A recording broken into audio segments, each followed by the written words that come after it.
everyone, welcome back to my channel. Today I'm going to talk about the case of Isabella Guzman, and it's really wild because people are praising her and she actually took the life of her own mother, and people are dressing up like her on TikTok. It's really bizarre. So I'm going to tell you this whole story.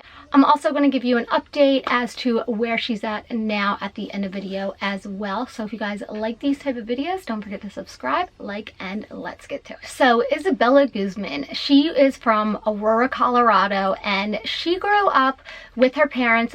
They got divorced when she was younger. There's not a lot of background information on her except for parents divorced when she was really little, but they ended up still having their business together just because financially it made more sense, and her mother ended up remarrying. And you know, even though her parents had split, they were still friendly, and you know, they were still keeping that family dynamic going. It's said that Isabella during school, she wasn't great at school, she didn't excel in school, she didn't love being there, which is fine, that doesn't make you a murderer, you know, but it just wasn't for her. Her mother did remarry, and it's said too in court documents that she had a horrible relationship with her mother, her father, and her stepfather. She was always fighting with them, arguing with them, and it's said too that Isabella would constantly threaten her mom, especially if she didn't get her way. On August 28th, 2013 is when the police were called out to the home by her stepfather because Isabella stabbed her mother 151 times. You heard that right, 151 times. And then after she stabbed her, she beat her with a baseball bat. Stepfather actually called the police because he saw blood pouring from underneath the bathroom door. He actually told the dispatch police that her mother had received a threatening email from her prior saying that you will pay. And it said the reason she was so angry is because prior to this, she had had a talk with her stepfather outside, and they were sitting on the bench, and Isabella had just turned 18, and her stepfather was just basically trying to put it into perspective that, you know, you're 18 now, your mother and I don't have to put up with this any longer. If you don't like it here and you don't like our rules, you can leave, and you know, if you don't have anywhere to go, you'll be homeless, so you should be a little bit more respectful. And he thought that the conversation went pretty well. She seemed really calm, and he thought, you know, maybe good was going to come out of it, and maybe she was going to start changing, be more appreciative, be more respectful.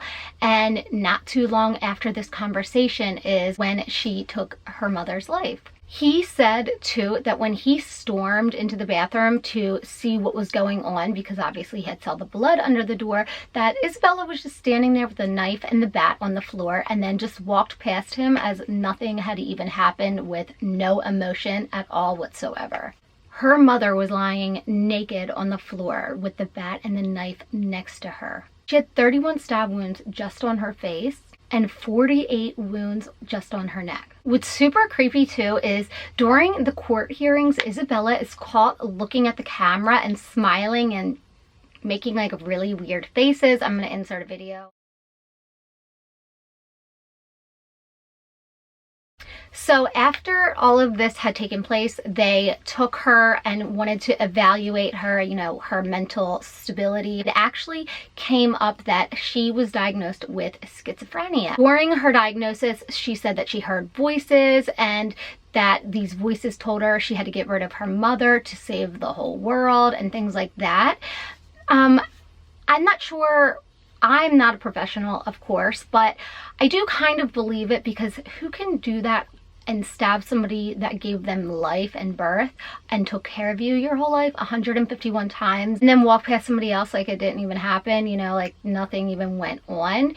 I would think if she like wasn't mentally, like had things going on, like maybe she would have went after the stepfather, or maybe she would have tried to clean it up, hide it. I don't know, it just seems more like maybe something is wrong with her. So because of this, it was ruled that it's not guilty because of reason of insanity, and ordered her to the Colorado Mental Health Institute until basically they can prove that she is stable to return to society. So she's been on medication and things like that since, and of course she has been trying to get out, saying that she doesn't even remember the person that she was when she was 18.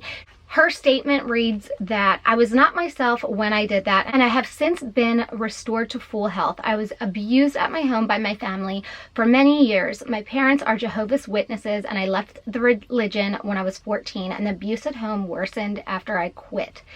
The fight with my mom was terrible, and I was injured in the process. I have scars on my hands. I don't know if you can see or not. I'm not mentally ill anymore. I'm not a danger to myself or to others.